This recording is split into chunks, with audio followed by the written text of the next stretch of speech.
había gente innecesaria, pero es algo que no solo hicieron ellos, los nazis, lo han hecho y lo hacen muchos otros, y no solo a través de matar, sino a través de la marginación. La cita es del escritor libanés Rabi Alamedin, autor de la novela La mujer de papel. Bienvenidos al programa Panóptico correspondiente al martes 10 de abril. En la co-conducción de esta emisión, el licenciado César Moreno Vega, incondicional vigilante de los caminos de la verdad.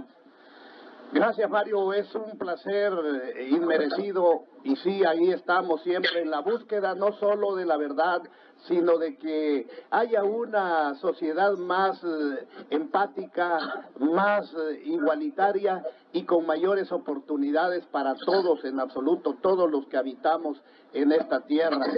Hoy estamos aquí como cada viernes a las 12 del día, y qué gusto me da que esté con nosotros la doctora Eliana Cárdenas Méndez, una autoridad profesional y académica. Ella es doctora en antropología social. De veras, encantado de tener este exquisito banquete como invitada de este programa. Doctora, muy buenas tardes. Muy buenas tardes, muchas gracias. Un saludo para ustedes y para el auditorio. Muchas gracias por invitarme a participar en esta sesión de Panóptico. Muchas gracias. En efecto, nuestra invitada, a la cual le agradecemos mucho que nos regale parte de su tiempo y sus conocimientos. Eliana Cárdenas Méndez es licenciada en etnología, maestra en teoría psicoanalítica y doctora en antropología social. Está inscrita en el Sistema Nacional de Investigadores en el nivel 1. Asimismo, es profesora investigadora de la Universidad de Quintana Roo, autora de artículos y libros sobre migraciones internacionales y antropología de la violencia. Doctora, pues, ¿qué le parece si antes de que nos hable usted, le damos algunos datos para que nos ubiquemos en qué marco va a estar inscrita su participación? Bueno, pues a reiterar mis agradecimientos por convocarme a reflexionar un poco en torno al tema de la pandemia en sus aspectos y en su dimensión social. Sobre todo teniendo en cuenta que yo me dedico al tema de las migraciones internacionales en relación también al reporte de la cantidad de decesos que se han presentado por COVID-19 en el condado de Nueva York y en una ciudad muy sui generis, por todo el proceso que hizo una de las ciudades más emblemáticas de los Estados Unidos en relación a la crisis del capitalismo global, que es la ciudad de Detroit, que también reporta una cantidad de decesos muy importante, como me decía don Mario Sandoval la noche que me invitó a participar en este encuentro. Es en ese sentido. Sí, quisiera nada más reiterar que básicamente lo que vamos es a tratar de pensar el tema de la pandemia en su dimensión social ligada con aspectos migratorios internacionales y sobre todo lo que significaría en términos de abordando las posturas de diversos filósofos y sociólogos y antropólogos de la actualidad que ven el tema de la pandemia como una especie de fractura, como una especie de fractura de lanza, como le dicen, o una vuelta de tuerca que puede modificar ampliamente las relaciones sociales a partir de esta crisis. Ok, doctora, para la amable audiencia que está viendo esta transmisión, el alcalde de Nueva York, el señor Bill de Blasio, nos hizo dos precisiones pues que son reveladoras, que las víctimas del coronavirus, sobre todo en Nueva York, pertenecen en un alto porcentaje de los decesos a dos comunidades, la latina y la afroamericana. Doctora, ¿por qué precisamente a estas dos comunidades, a los latinos y a los afroamericanos, son los más afectados? Bueno, yo quisiera que tuviéramos en cuenta dos cosas. La proliferación de la pandemia cuenta previamente con la crisis del sistema sanitario en todo el mundo, no solamente en los Estados Unidos, no solamente en los países de América Latina, sino en todo el mundo en razón de la privatización de la salud, es decir, en el momento en que la salud se convierte en una mercancía.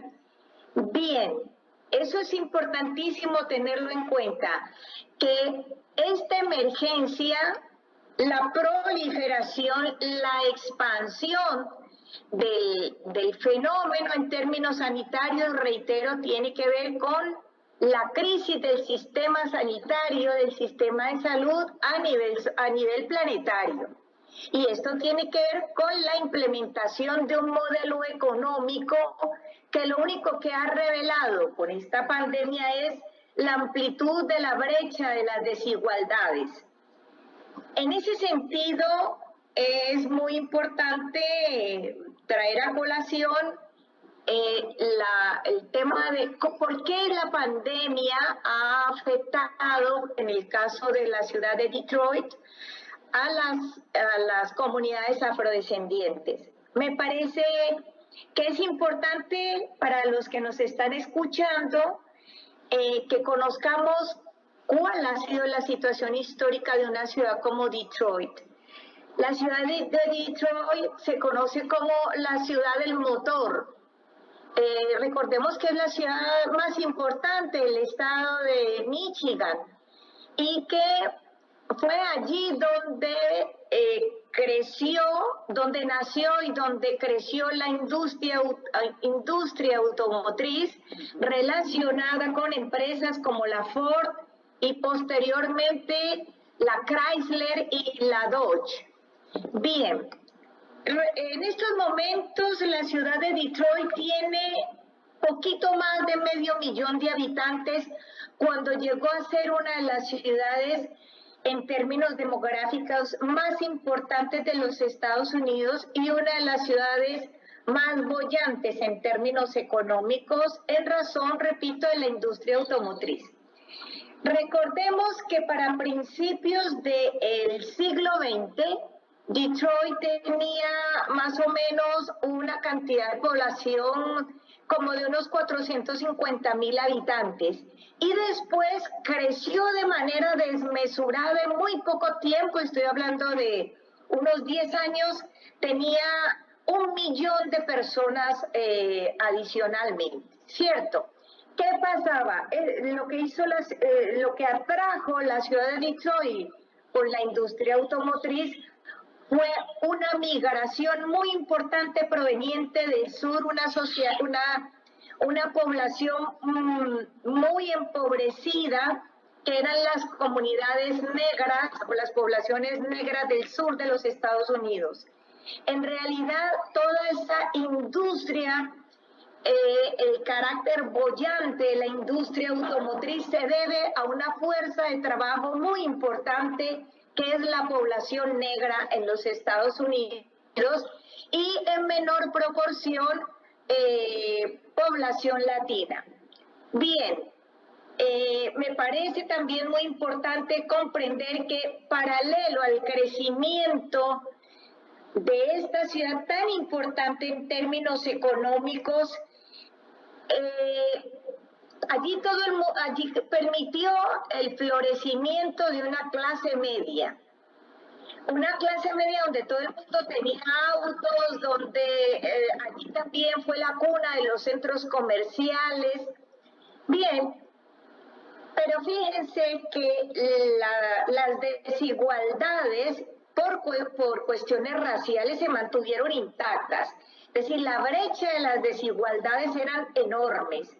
En 1964, en pleno auge de esta industria, hay una revuelta muy importante que confronta a negros y blancos, negros de clase media y de clase media alta, con una represión policíaca muy fuerte sobre las poblaciones negras.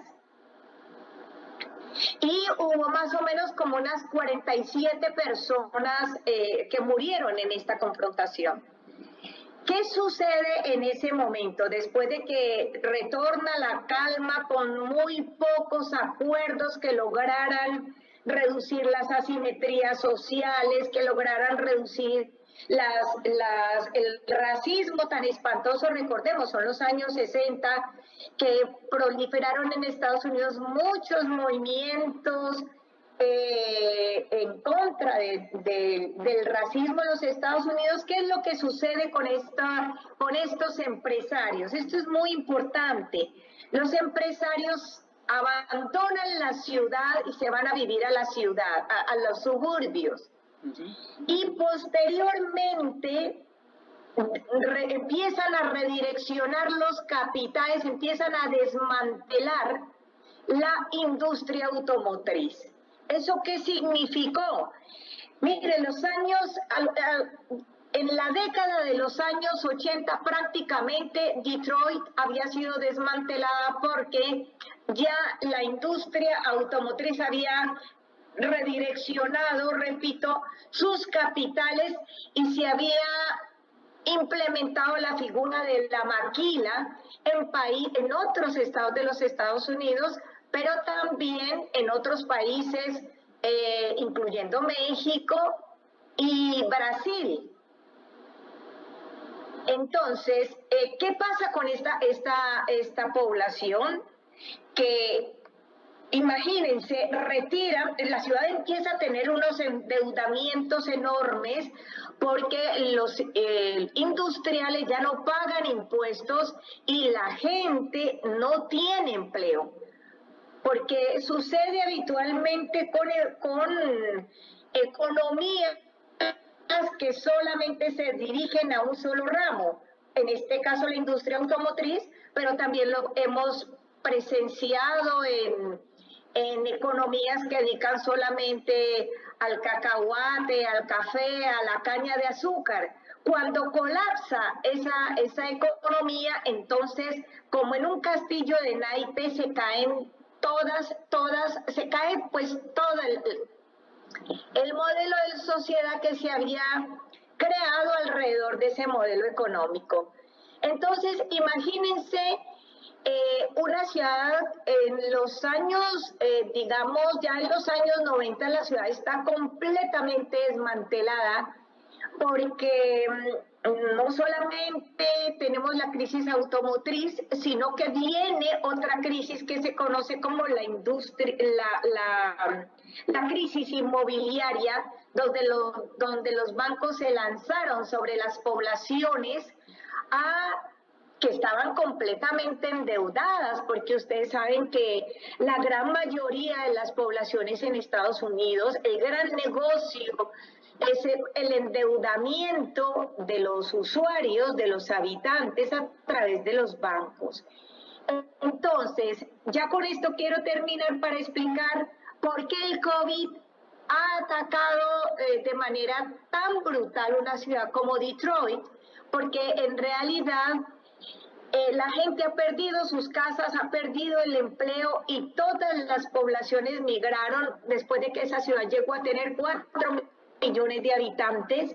En estos momentos tiene poquito más de 500,000 de personas. Entonces eso nos da una idea del colapso de la crisis de una ciudad como Detroit.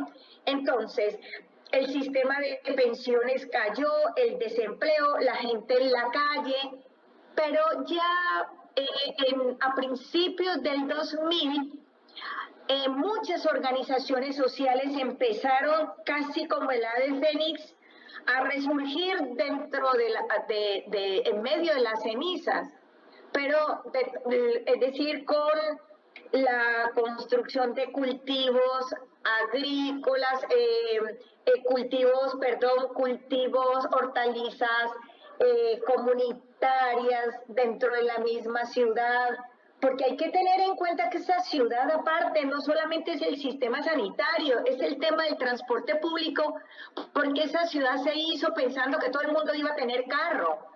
En Detroit, moverse dentro de Detroit, si usted no tiene carro, está inmovilizado, está completamente paralizado. Entonces, imaginemos qué pasa con un sistema sanitario completamente colapsado. Por tanto, es tristísimo que la ciudad, que empezaba como a restablecer un tejido comunitario muy importante, es atacada pues por esta pandemia. Entonces golpea muy fuerte precisamente a poblaciones negras, que son las que se han quedado allí mayoritariamente, que no tienen ninguna protección. Entonces, eso es para responder a esta pregunta que me parecía muy importante historizarla. Don Mario, cuénteme. Doctora, para comentarle una nota que saca el Excelsior el día de ayer y que tiene mucho que ver con los antecedentes históricos migratorios que usted nos ha comentado. Dice, virus ensaña con descendientes afroestadounidenses. Y dice Anthony Fauci, director del Instituto Nacional de Alergias y Enfermedades Infecciosas de Estados Unidos, que hay una exacerbación de la disparidad de salud. Siempre hemos sabido que enfermedades como la diabetes, la hipertensión, la obesidad y el asma afectan de manera desproporcionada a las poblaciones minoritarias, particularmente los afroamericanos. Tan solo en Milwaukee, Wisconsin, la esperanza de vida de los negros es 14 años más corta que la de los blancos. La pandemia está infectando y matando a la comunidad afrodescendiente a tasas desproporcionadamente altas. Según datos publicados por varios estados, grandes ciudades de Estados Unidos, informó The New York Times, muchos estadounidenses negros están en mayor riesgo ante el COVID-19, dijo a CBS el cirujano Jerome Adams. 3 factores fundamentales definen este impacto, de acuerdo con Amitabh Chandra, director de investigaciones de políticas de salud en la Escuela de Gobierno de la Universidad de Harvard. Los afrodescendientes tienen menos seguros de salud, tienen menos ingresos y menos ahorros, y siguen trabajando en las calles durante la pandemia, citó la cadena británica BBC. Esta es la nota que saca el Heraldo, y nos dice que está desproporcionadamente el tanto por ciento de las defunciones de la comunidad negra. Esto es como para darle la razón a lo que usted nos estaba diciendo, explicando de lo que han sido las migraciones hacia las ciudades más industrializadas de los Estados Unidos. En efecto, me parece que hace un buen resumen de esto que intenté historizar hace un momento, porque en el fondo, en el piso de esta pandemia, que los análisis están muy enfocados a las dimensiones epidemiológicas, microorgánicas, médicas, naturalmente. Se pierde de la vista el piso social, como decía hace un momento, que abona a la proliferación de la pandemia. Entonces tiene que ver con las desigualdades, tiene que ver con un racismo exacerbado, que además se ha recrudecido, no lo olvidemos, con el ascenso de Donald Trump como presidente de los Estados Unidos. Entonces, digamos que son 2 ejes que no podemos perder de la vista: la xenofobia y el racismo. Entonces, el caso de las comunidades afrodescendientes ha sido siempre una lucha constante por la conquista de los espacios del reconocimiento social, del reconocimiento como mano de obra, que en realidad es la que contribuye y es la fuente de toda riqueza, ¿no? No hay que olvidar eso. Entonces, esta población está en vulnerabilidad y por tanto es de las más golpeadas. Entonces, sí, yo creo que en términos generales, por lo menos hemos encontrado una explicación a por qué los titulares de prensa hacen tanto hincapié en las defunciones, en los decesos, golpeando a las poblaciones afrodescendientes, y en este caso ese es otro tema que hay que tocar también aquí. En el caso de las comunidades latinas, que representan el 34%, creo estar lo correcto, ¿verdad, don Mario? Sí, es el 34% de las defunciones, de los decesos en el condado de Nueva York, en áreas como Manhattan, como Queens, muy golpeadas por el coronavirus, tiene que ver también con los flujos y los dinamismos migratorios, y nuevamente con el desmantelamiento de los sistemas de salud, porque es que recordemos esto, mientras los sistemas de salud, pero además eso sucedió también en países como el nuestro, ¿no es cierto?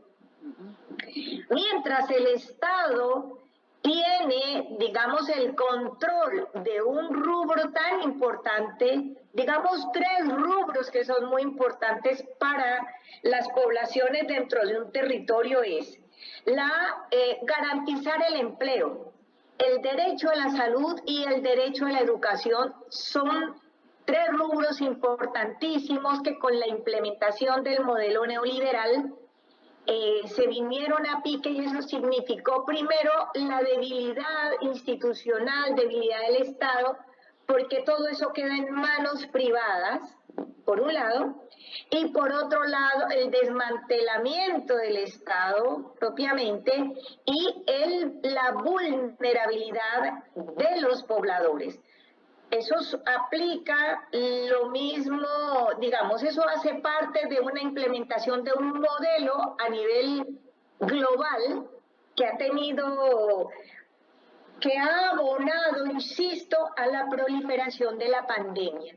Entonces, nosotros tenemos que tener en cuenta que si hay un sector de población en vulnerabilidad que no tiene garantías en términos educativos, en términos del empleo, en términos de la salud, en términos de la educación, en los Estados Unidos son estos 2 sectores de población, los afrodescendientes americanos y los latinos, las poblaciones de origen latina, y peor si se trata de poblaciones poblaciones irregulares o poblaciones indocumentadas que en medio de la crisis han tenido que seguir trabajando. Por ejemplo, en Manhattan, la cantidad de población que trabaja, que ni siquiera en una situación de irregularidad, que trabaja en el ambulantaje, digamos, los kioscos de frutas, de comida, de todo este tipo de productos, que son los bomberos, que son los conductores de taxis, de autobús.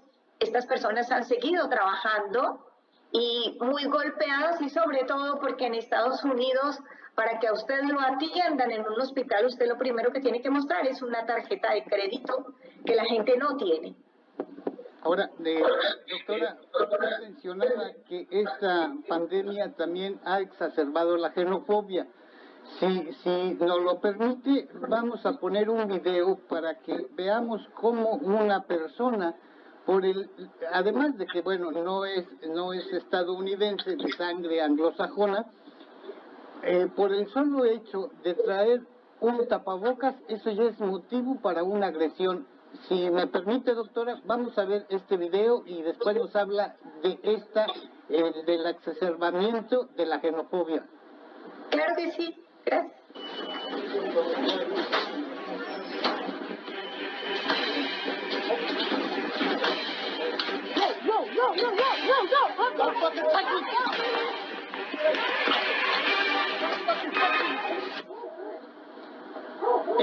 Esta persona iba adentro del metro, no se sabe si estaba contagiada o traía el cubrebocas para protegerse, pero bastó con que la vieran a esta persona con el cubrebocas para que la agredieran de manera física.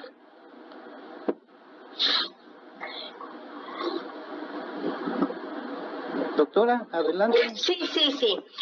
Bueno, sí, es muy desgarrador. También hemos tenido episodios parecidos aquí, por ejemplo, en Mérida, ¿no? No hay que olvidar el caso, la noticia de las 2 enfermeras que fueron agredidas en un autobús en Mérida, y se han presentado casos similares, no solamente con los ciudadanos comunes y corrientes, sino con el personal de la salud.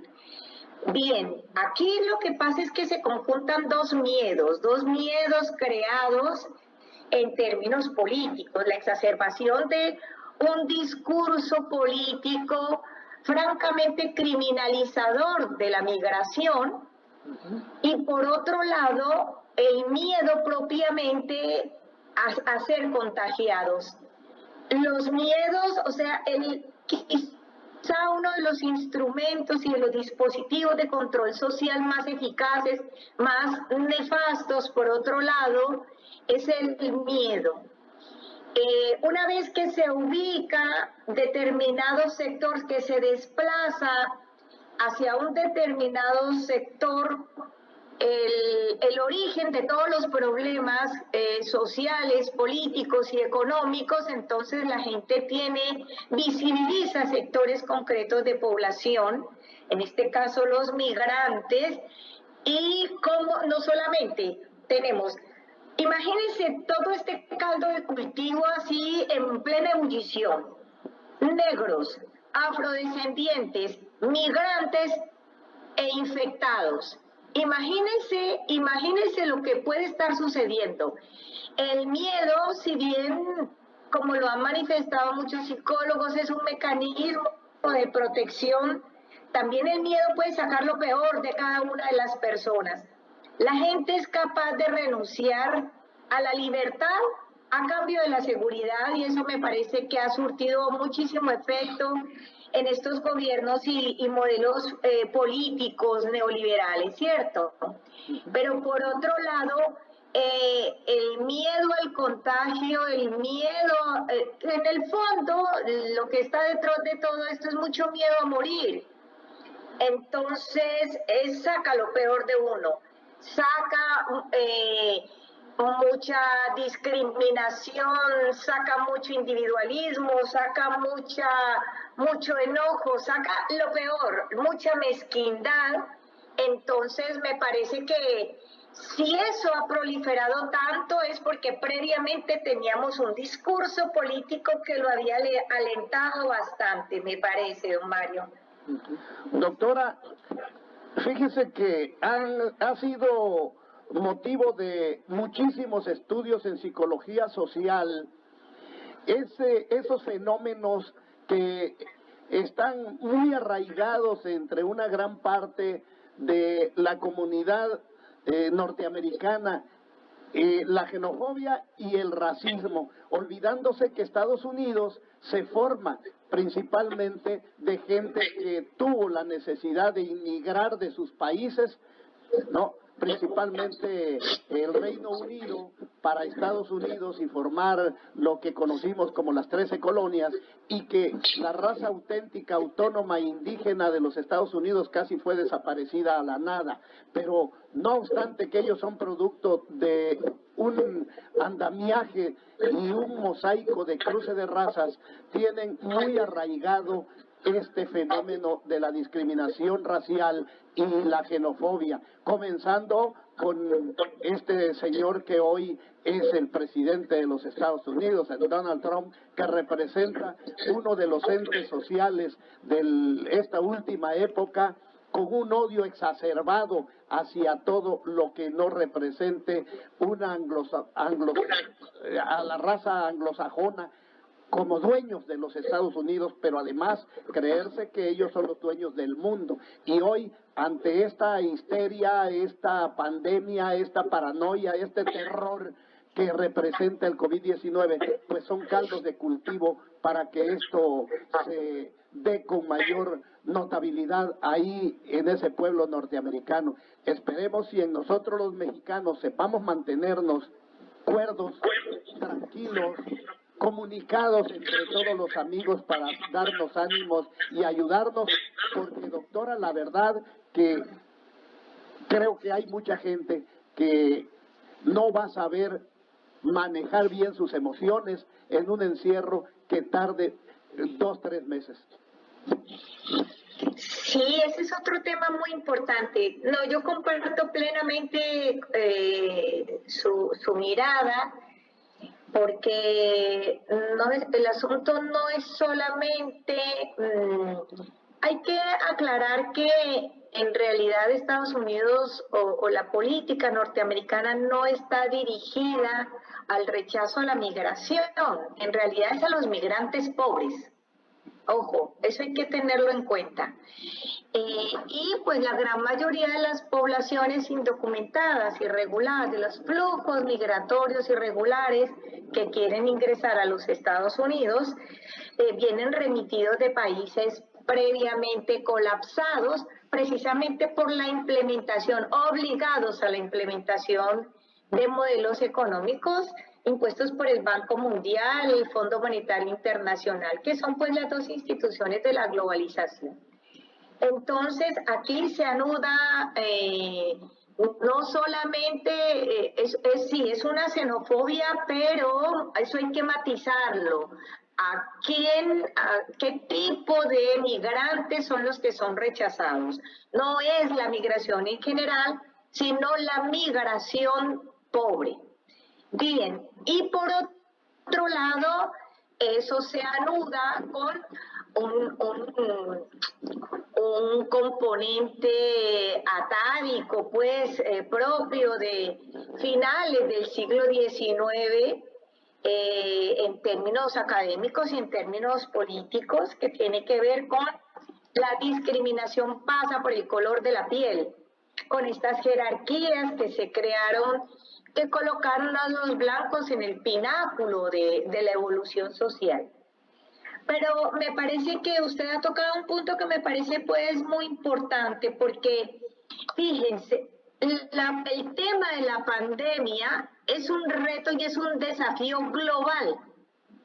Es como muy ad hoc con el modelo global y sin embargo las respuestas que se intentan sí han sido volviendo nuevamente a replantear el tema de la soberanía y el tema de los nacionalismos. En vez, o sea, lo que uno hubiera esperado son sinergias globales, es decir, sin ir más lejos en Europa. Mire, Italia era escalofriante ver la cantidad de decesos, quizá una de las imágenes más fuertes que uno podría pensar, más bien que eran impensables en pleno siglo XXI. Y sin embargo, la comunidad europea, ya ni siquiera pues digamos la comunidad global, la comunidad europea no tuvo respuestas como comunidad internacional para apoyar a Italia, ni para apoyar a España, ni para apoyar a Francia, que son como los países más golpeados por esta pandemia. No, a cada quien lo dejan circunscrito nuevamente al tema de su territorio, que es una cuestión muy paradójica. Repito, la pandemia es global, pero las respuestas políticas han exacerbado el tema de las fronteras, el tema de las soberanías y el tema de los nacionalismos, y además con claramente con lo que se revela a nivel microscópico, que nosotros hemos perdido mucho como ciudadanos, precisamente por todo esto, que tiene que ver con el tejido social. Tampoco hay instituciones globales que sean capaces de responder frente a la pandemia. Entonces es una cuestión paradojal. La pandemia es global, pero las respuestas quedan recluidas al ámbito de los territorios, de las nacionalidades y a las soberanías nacionales, y que cada quien lo resuelva como pueda. De hecho, fue mucho más solidaria China, por eso se habla de China como el nuevo liderazgo chino, porque precisamente lo que nosotros asistimos también de nueva cuenta es a la ausencia de liderazgos políticos que estén a la altura. O sea, quizá el más primate políticamente, me voy a permitir esa expresión, que no es un insulto, es solamente una descripción. Hay gente a la que uno no tiene que insultar, no es necesario insultar, basta con describirla. Y ese es el caso de Donald Trump, que me parece que es el antilíder, digamos, del modelo global, y en ese sentido es que los chinos han salido, digamos, y se han visibilizado como efectivamente conduciendo el timón de este desafío para estar a la altura, es decir, frente a un problema global, respuestas globales.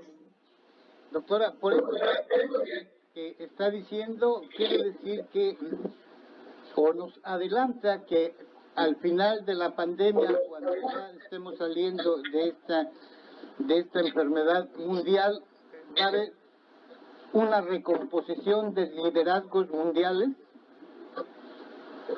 Sí, yo creo que sí, de hecho, ese es, digamos, el llamado, y eso es lo que puede generar también reacciones supremamente violentas, porque la pandemia también puede reconfigurar el esquema geopolítico, los liderazgos,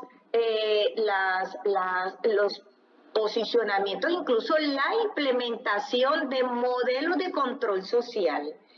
Y en ese sentido, eso es muy preocupante, porque si bien el modelo chino, los modelos asiáticos en general han logrado responder, tiene que ver y han podido reducir y contener la pandemia, tiene que ver con que se trata de modelos políticos muy autoritarios y de poblaciones muy disciplinadas,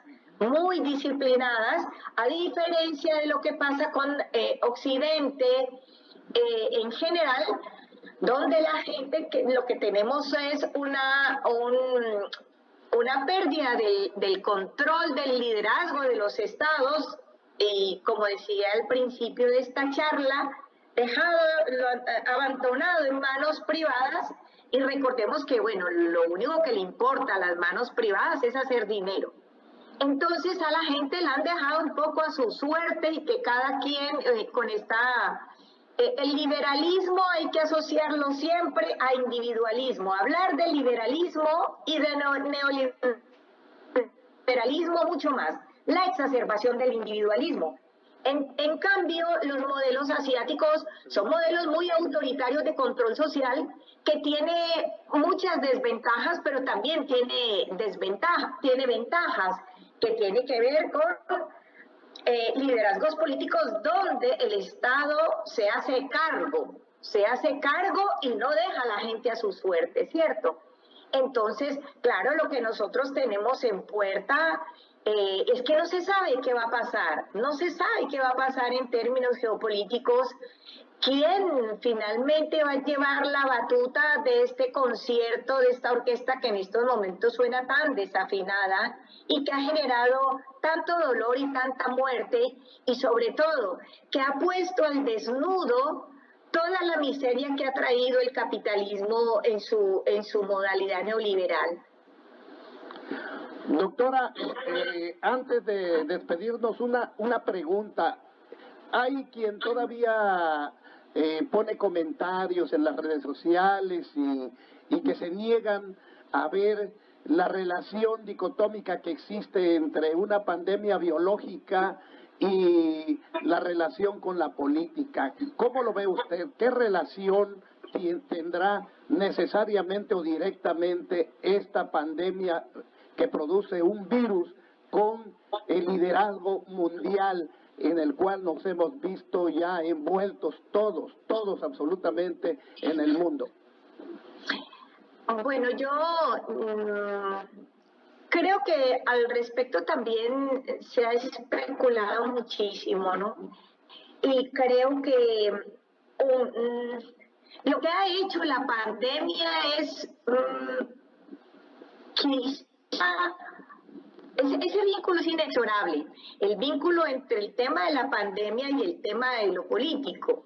Pero no porque yo en eso me quisiera desmarcar de la idea de esta especulación sobre los virus creados y esa me parece que es que yo no estaría a la altura, pues, pero además por una posición académica y una posición política personal, me parece que entra ya en el rango de la ciencia ficción, para la cual yo no tengo elementos, pues, de discusión.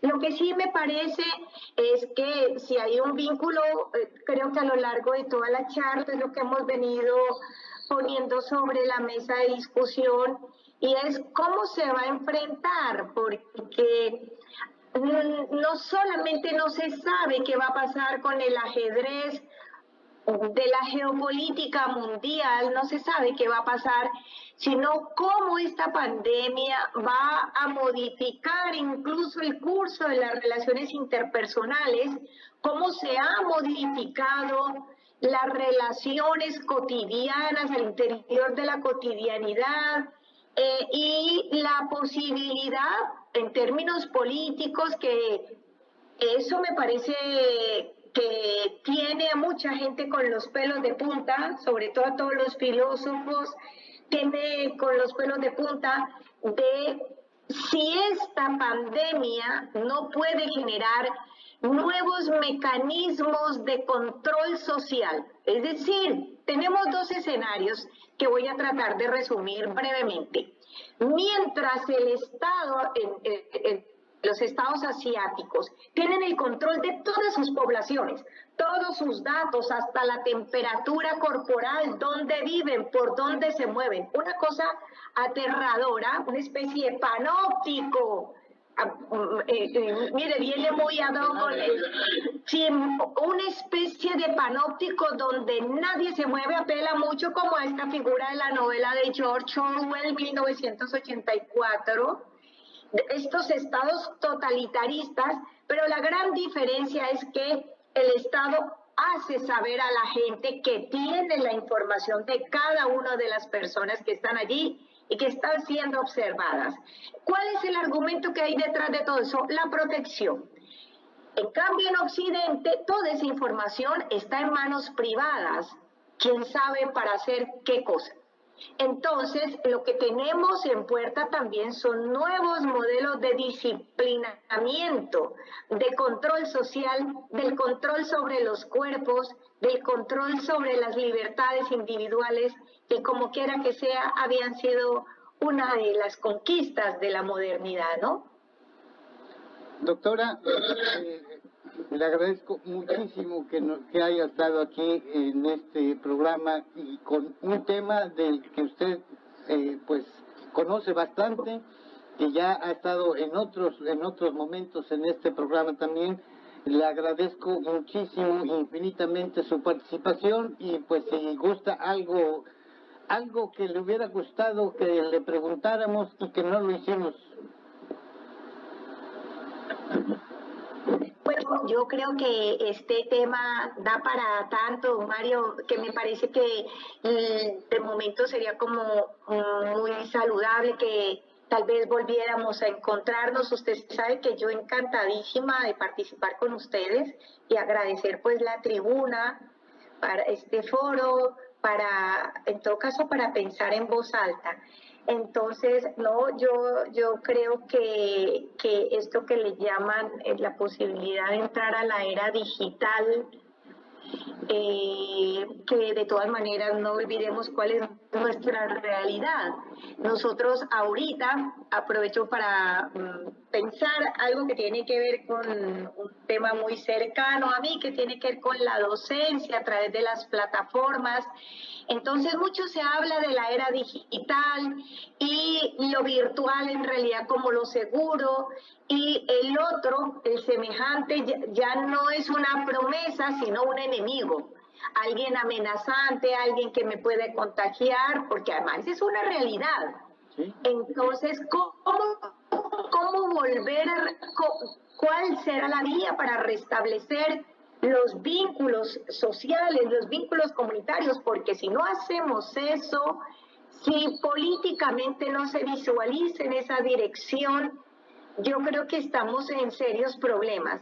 Pero la era digital se puede pensar en los países asiáticos, en los países europeos, Estados Unidos, Canadá, no es nuestra realidad. Y esa puede ser una gran potencialidad en nuestros pueblos, en nuestras culturas, que necesitamos del abrazo, porque, como me han dicho algunos alumnos míos, doctora, yo lo único que quiero es que acabe la pandemia para poder volver a abrazar. Entonces, y en gran medida porque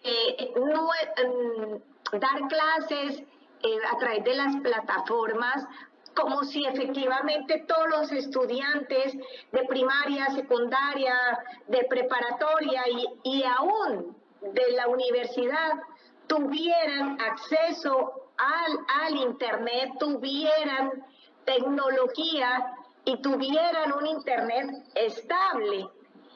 No, nuestra realidad es diferente. Entonces, sin embargo, yo no desestimo que tarde que temprano pudiéramos entrar a una era digital que me parecería pues lamentable. Entonces, nada más para decir que incluso allí se revela nuevamente el tema de las desigualdades, porque se habla de la era digital, pero no todo el mundo tiene acceso a la tecnología, y eso muchos rangos y franjas de población que no tienen derecho a la tecnología. Eso significan otras modalidades de exclusión social. Doctora, la verdad que como invitado cada viernes de hace casi 2 años con Mario, le comento con toda sinceridad, ayudado y de la mano de usted, cómo sigue uno aprendiendo desde el punto de vista cómo aborda usted el tema por lo social. Por lo político, usted me da una respuesta salomónica. No podría yo entrar a una discusión que muchas veces podría redundar en ciencia ficción, y eso habla de su gran compromiso con la comunicación, doctora. Yo le agradezco muchísimo que nos haya tomado usted en la llamada y regalarnos su presencia virtual en este programa, y agradecerle. Como siempre, sabe que es una gente muy querida, muy admirada aquí en Panóptico, y pues me quedo con lo que le dijo su alumno o alumna. ¿Cuándo pasará esta pandemia para poder volvernos a abrazar? Y ojalá como sociedad este sano alejamiento nos permita valorar cuánto vale el abrazo de un amigo, de un ser querido, de un hijo, una hija, un familiar, y de gente bonita, gente interesante, gente importante como es usted. Por algo está usted en el Sistema Nacional de Investigadores. Ahí está la gente de élite, académicamente hablando, de nuestro país. Sí, pues muchas gracias por sus palabras. La verdad que espero merecerlas, y vuelvo y les reitero mi disposición siempre a participar con ustedes, y confío de veras en que esto pase para poder vernos y darles la mano y volverlos a abrazar. Doctora, pues yo le tomo la palabra para que después de que pase esta pandemia, platiquemos nuevamente a través de este canal. Y pues Claro que sí. reiterarle mi gratitud porque haya estado con nosotros en este espacio. Bueno, Muchas gracias. muchísimas gracias. Gracias a ustedes. Muchas gracias. Gracias a los que vieron, hombres y mujeres que vieron esta transmisión realizada desde Chetumal, la capital del estado de Quintana Roo. Gracias al maestro César Moreno, muchísimas gracias. A nuestro mago de la producción, Charlie Gupul, muchas gracias. Yo me despido con un recordatorio. Hoy se cumplen 101 años del asesinato del comandante en jefe del Ejército Libertador del Sur, Emiliano Zapata. Años después, el PRI se apropió de su figura agrarista.